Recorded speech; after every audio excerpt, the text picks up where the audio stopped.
So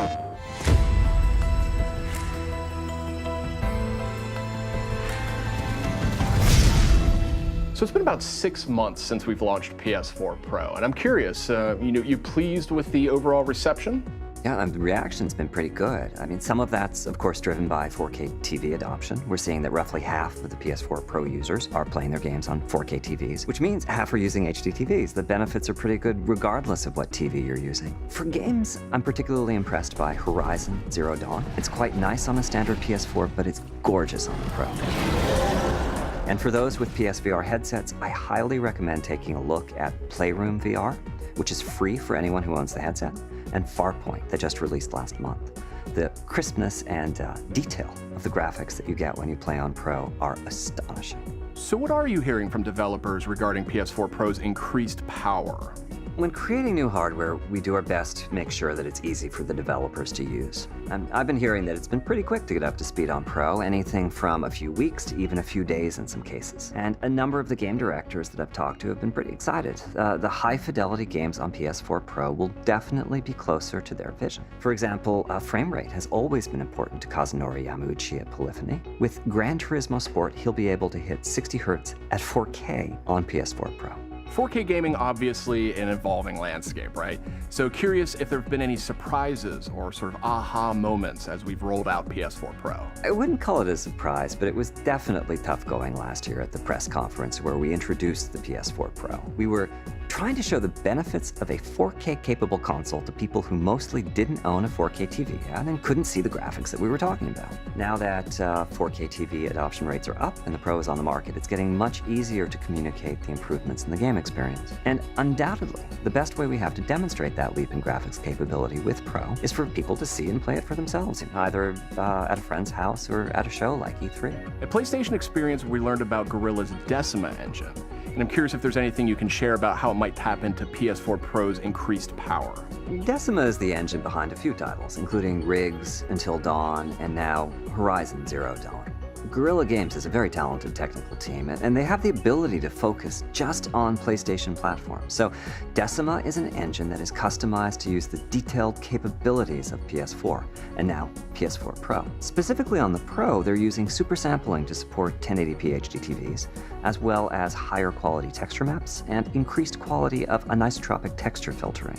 The result is smooth, stable, and clean imagery. Another way to say that is that they've removed most of the jaggies and noise that games typically suffer from. For 4K TVs, they're using checkerboard rendering at 2160p, which brings a truly surprising amount of detail to the graphics.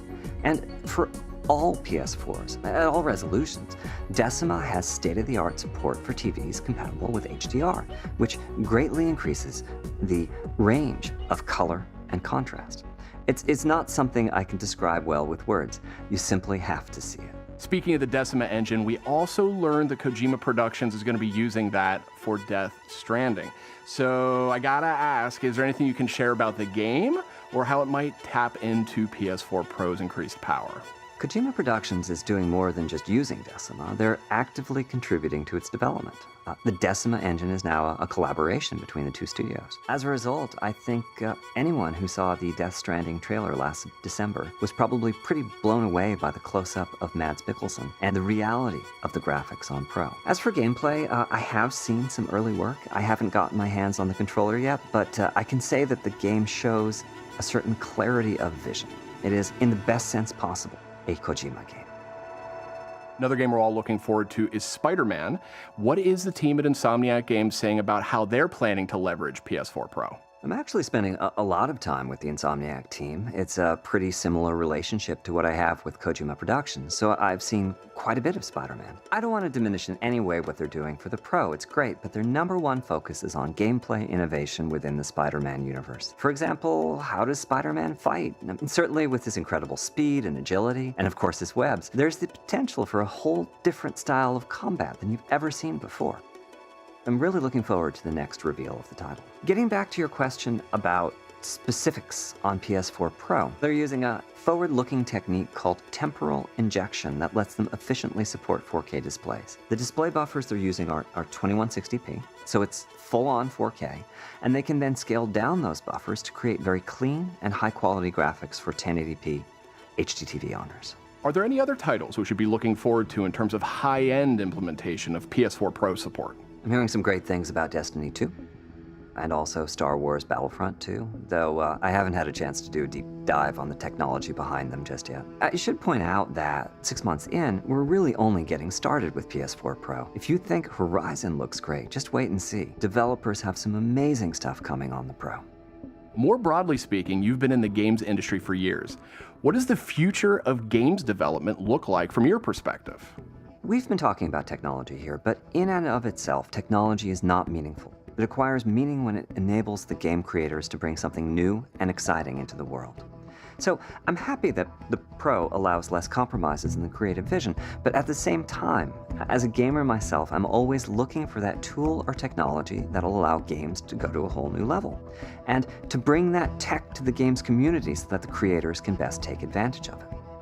As for what that whole new level is, I think we'll just have to wait and find out what Todd Howard and Neil Druckmann and Sam Houser and the like create next.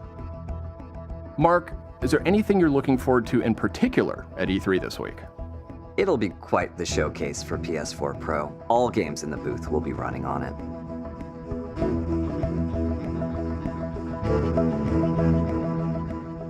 PlayStation